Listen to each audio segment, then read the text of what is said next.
महाराज जी नमस्कार। रमेश जी का जो नमस्कार। महाराज जी, आज किस तरह का कार्यक्रम का आयोजन था? काफ़ी भीड़ हमने यहाँ देखी और जैसा कि समाज में सुन रहे हैं, देख रहे हैं, आपकी काफ़ी चर्चे हैं पूरे समाज में। जिस तरह आप समाज के लिए हमेशा आप कुछ ना कुछ योगदान देते रहते हो और आज जैसे कि सुनाई में दिया कि एक अस्पताल समर्पित किया है आपने समाज के लिए, तो किस तरह का आज कार्यक्रम था? कार्यक्रम ऐसा था कि आज स्वतंत्रता दिवस समारोह है जी। और देश पूरा खुशी में झूमा हुआ है।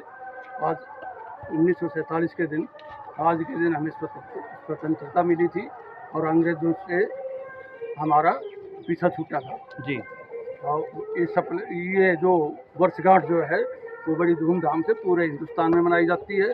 और इसी के उपलक्ष्य में जब कोरोना काल जब आया यहाँ पर अपने देश के अंदर, तो कोरोना काल के अंदर चिकित्सा सुविधाएं बहुत ही कम उपलब्ध थी। उनको मद्देनज़र रखते हुए एक प्रेरणा हुई कि हमें जो रूरल, जो हमारे गांव का जो इलाका है, यहाँ करीबन 8, 10, 15, 20 के लगभग गांव पड़ते हैं आसपास में, सिर्फ 5 या 6 किलोमीटर के सराउंडिंग एरिया के अंदर। जी।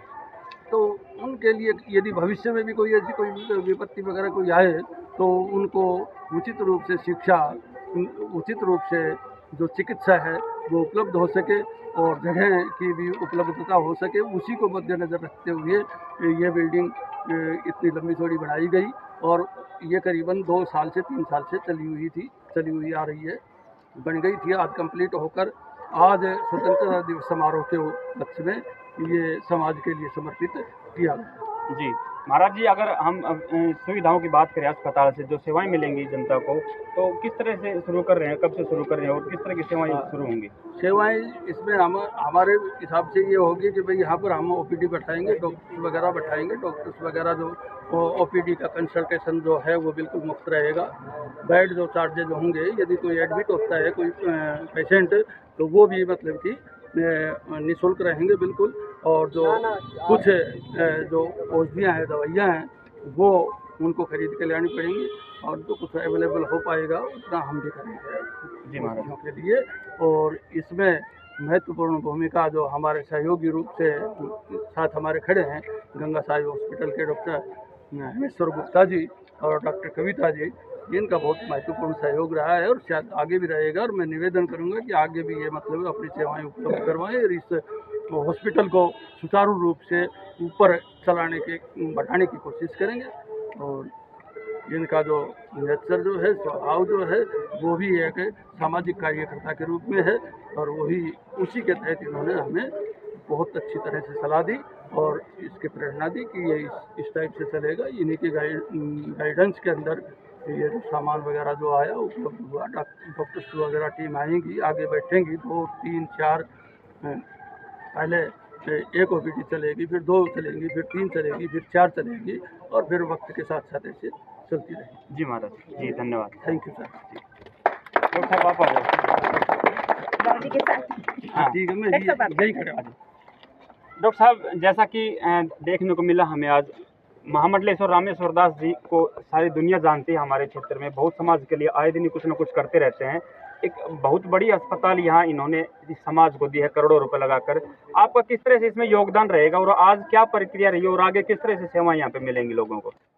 सबसे पहले तो मैं महामंडलेश्वर जी का हृदय से धन्यवाद करना चाहूँगी। आपका व्यक्तित्व ऐसा है, मैं सत्य में अपने हृदय से ये बात कह रही हूँ, ये धरातल पर भगवान स्वरूप है। हर व्यक्ति आज के समय में सिर्फ और सिर्फ स्वार्थ की भावना से ओतप्रोत है, अपने लिए पहले सोचता है। लेकिन मैं बहुत दीर्घ काल से महामंडलेश्वर जी का आशीर्वाद ले रही हूँ, उनका प्रेम पा रही हूँ, ये मेरा सौभाग्य है। ये अपने हित के लिए कभी नहीं सोचते, सिर्फ देश हित, अपने लोगों का हित, अपने भक्तों का हित, अपने भाइयों बहनों का हित, इसके लिए इन्होंने अपना जीवन समर्पित किया हुआ है। कोरोना काल में भी अनेक कार्य उन्होंने अपने लोगों की जान बचाने के लिए किए। अनेक समय से चिकित्सा शिविरों का इंतजामात ये करते रहते हैं। महिला विद्या के लिए भी इन्होंने महिला विद्यालय बनाया हुआ है और अब ये इतना बड़ा चिकित्सालय जो आप सबके लिए समर्पित किया है, इसमें मैं ये एक ही बात कह सकती हूँ, मैं डॉक्टर कविता गंगा साय हॉस्पिटल की डायरेक्टर, मैं महामंडलेश्वर जी के आशीर्वाद तले उनके प्रेम में, उनके श्री चरणों में नमन करते हुए, जो गंगा साय हॉस्पिटल का सर्वश्रेष्ठ योगदान रहेगा इस अस्पताल के लिए हम अपना जीवन समर्पित करेंगे और चाहेंगे कि इस क्षेत्र में जितनी भी आधुनिक सुविधाएं हो सकती हैं वो आप लोगों की डिमांड के अनुसार इस अस्पताल में उपलब्ध कराई जाएं। और किसी तरह की जब कमी मेरे महामंडलेश्वर जी नहीं बरत रहे तो गंगा साय अस्पताल, क्योंकि उनका अपना अस्पताल है, उनके प्रेम में है, उनके आशीर्वाद में है, तो हम भी कोई कमी नहीं बरतेंगे। आपके आशीर्वाद से आपके क्षेत्र में अत्याधुनिक चिकित्सा सुविधा उपलब्ध कराने का बीड़ा अब हम सबका है। आप सबके प्रेम के लिए, सेवा के लिए आपका बहुत धन्यवाद। जी थैंक यू डॉक्टर। ठीक है, थैंक यू। नमस्कार जी। माँ जी, आज किस तरह का कार्यक्रम था यहाँ पे सिद्रावली में? आज सिद्रावली में हमारे बाबा भजलेराम हॉस्पिटल का जो उद्घाटन था उसका और हवन था, और हमारे बाबा रामेश्वर, गुरु रामेश्वर दास जी ने बहुत ही अच्छा काम किया है। और जब से हमारे गुरु रामेश्वर दास जी को ये पदवी मिली है तब से हमारा सिद्रावली गांव उन्नति ही उन्नति कर रहा है। इनकी शरण में जो भी आया है उनका बेड़ा बिल्कुल पार हुआ है। और हमारे बाबा भजलेराम की शरण में हमारा सिद्रावली गांव है, हमारा धन्य भाग है। अभी जो हम इस पावन धरती में हम शादी करके आए हुए हैं, हमारे से भाग्यवान कोई नहीं है। बोल बाबा भजलेराम की जय। और हमें इतने अच्छे और भव्य और सच्चे गुरु मिले हैं। बोल गुरु रामेश्वर दास की जय। जी, क्या कहेंगे आज जैसे रामेश्वर दास जी महाराज ने इस तरह का कार्यक्रम का आयोजन किया, यहाँ पे एक अस्पताल दिए समाज के लिए, किस तरह का कार्य रहा है महाराज जी का और क्या कहेंगे इनके बारे में? बाबा रामेश्वर सच्चे गुरु है, ये बहुत अच्छे काम कर रहे हैं। हॉस्पिटल खुलवा दिया, वाटिका बनवा दी, जो उन्नति का काम ये कर सकता है ये कोई भी गुरु नहीं। जी। और इन्होंने हुडिया जैतपुर में कॉलेज भी बनाया लड़कियों के लिए, गौशाला भी खुलवाई। जी, समाज में करते रहते इस तरह के काम। जी बहुत ज्यादा राम जी सबने। ये हमारा गांव सिद्रावली, यहाँ पे हमारे गुरुजी रामेश्वर दास जी, जिन्होंने हमारे गांव में बहुत ही अच्छा काम, सबसे पहला ये कि वाटिका, क्योंकि बहुत सारे लोग ऐसे हैं जो भाई बाहर शादी नहीं कर सकते। वाटिका में फ्री सेवा है, फ्री सेवा बिल्कुल, कोई भी चाहे कोई भी वो है किसी भी उससे कि भाई उसमें ये नहीं है कि कोई इस कास्ट से है, कोई उससे है, सबके लिए समान। महाराज जी के लिए सब समान है। और जो ये हॉस्पिटल खुलवाया है गांव की, भाई जो लोग है बाहर नहीं जा सकते उनके लिए वो है कि सुविधाएं हो गई, कोई बाहर नहीं जा सकता, तो बहुत अच्छी बात है। आपको जानकारी है आज जो अस्पताल का उद्घाटन हुआ है यहाँ पे डॉक्टरों ने ओपीडी भी यहाँ पे शुरू कर दी है, क्या यहाँ पे ट्रीटमेंट लोगों का इलाज शुरू हो जाएगा क्या अभी? हाँ जी, हो जाएगा। हमारे गुरुजी महाराज का बहुत ज्यादा आशीर्वाद है, हमारे बाबा भजलेराम का पूरी गांव पे इतना वो है, कृपा है बाबा की। हाँ, सब कुछ सारे काम संपन्न होंगे जी। अभी ओपीडी शुरू हुई है तो यहाँ पे इलाज भी होंगे। हाँ जी, अभी शुरू आज पहला ही दिन है। जी, थैंक यू। बोलो बाबा भजलेराम की जय, बोल बाबा दूधाधारी की जय। और महाराज रामेश्वर दास जी यहाँ खेलों का आयोजन शुरू करते हुए शुरुआत कर रहे हैं यहाँ खेल की, और शुभारंभ कर रहे हैं सभी खिलाड़ियों को यहाँ पे मोटिवेशन देते हुए और खेल की शुरुआत करते हुए महाराज रामेश्वर दास जी। काटने वाला देखना चाहेंगे। असली खिलाड़ी वही है जो हार के जीते। कोई एक आदमी हो जाता है, भूल चूक हो जाए, डिसीजन गलत भी हो जाए तो रेफरी होता है, उसको रियलाइज हो जाता है कि हाँ ये इतनी गलती कर दी, वो दूसरी जगह निकाल देगा, निकालेगा जरूर। और उसके साथ तुम भजता करोगे तो वो एक आध और गलत देगा तुम्हारे खबर में। ये है बात। क्योंकि गेम्स से हम भी मतलब गए थे काफी समय से लंबे। बाबा से रिक्वेस्ट करेंगे एक बार इस बच्चे के साथ तो फोटो बनवाओ हमारे मान जी की। आ जाओ बच्चे। इधर देखो सभी, आप इधर आ जाओ जी, रिबन हो एक तरफ आ जाओ, सामने आ जाओ, इधर आ जाओ भाई, तालियों के साथ तालियां भी दीजिए। और यहाँ वॉलीबॉल टूर्नामेंट शुरू करने से पहले रिबन काटकर यहाँ वॉलीबॉल खेल का शुरुआत करते हुए महाराज रामेश्वर दास जी, और अब मैच होंगे शुरू।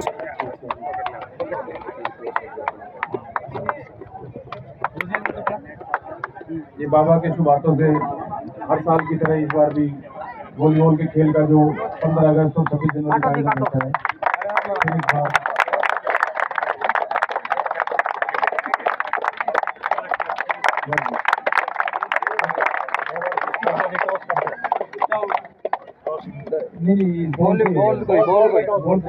एक सर्विस कर दो।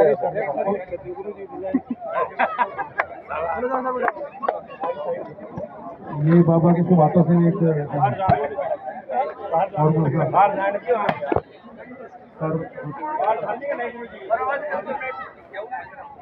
बाबूजी के ये कॉलेज टीम के भी नए 2020 की तरफ से एक सर्व होगा भाई, ये स्कोर पे।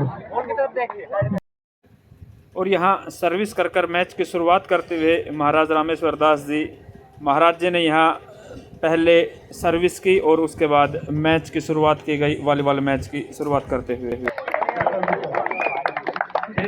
ये एक फिर से मौका,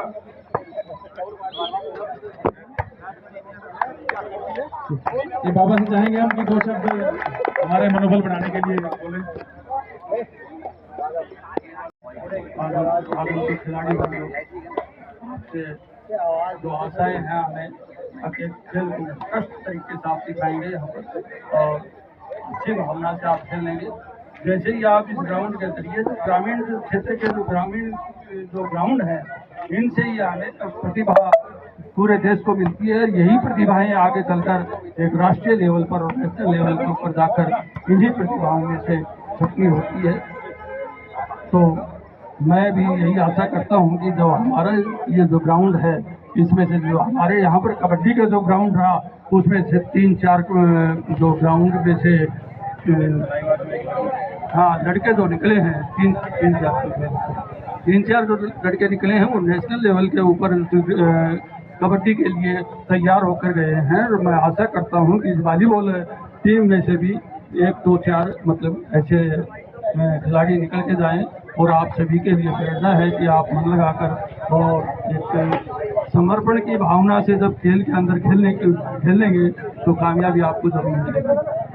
कामयाबी के चांसेस कम वहाँ होते हैं कि जब हम सिर्फ उसको एक स्वाभाविक तौर पर इग्नोर करते हुए और उसको एक वैसे ही हम एक्टिविटीज़ में लेते हुए और उसको गेम्स को खेलते हैं तो कामयाबी मिलने के बड़े कम चांस रहते हैं। और जब हम जिस भी गेम को समर्पण की भावना से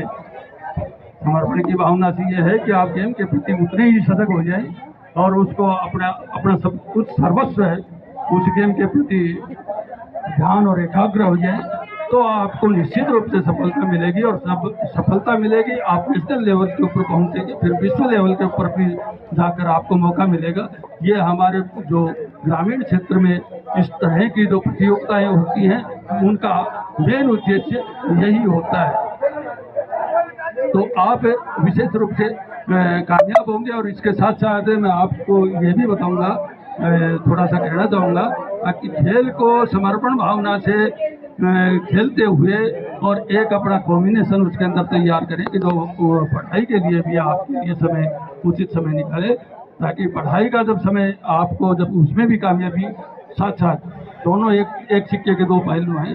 इधर पढ़ाई में भी जब आप कामयाब होंगे तो आपको नित नए अच्छे अवसर मिलते जाएंगे और आप कामयाब होते जाएंगे। और मैं आप सभी को शुभकामनाएं देते हुए और आपसे निवेदन करूंगा कि कोई भी यदि किसी भी रेफरी से कोई छोटी मोटी भूल चूक हो जाती है तो उसको इग्नोर करते हुए रेफरी को रियलाइज हो जाता है इस बात का कि तुमने गलत डिसीजन दे दिया और वो उस डिसीजन को वापस तुम्हें पूर्ति करेगा। और तो आप इससे उसके अंदर हाइपर नहीं होइए और गुस्सा मत कीजिए। आप ठंडे दिमाग से, गुस्सा तो शरीर को खा ही जाता है, जो चिता से भी बढ़कर होता है। गुस्सा आप मत कीजिए, अपना धैर्य रखते हुए और खेल को खेल की भावना से खेलते हुए अपना उत्कृष्ट प्रदर्शन यहाँ पर दिखाने की कोशिश करेंगे। इन्हीं शुभकामनाओं के साथ मैं अपनी वाणी को यहीं पर विराम देता हूँ। धन्यवाद बाबा, आपने समय दिया और आशीर्वाद बना रहेगा यहाँ पे ग्राउंड में। तो इसी के साथ हम खेल का शुभारंभ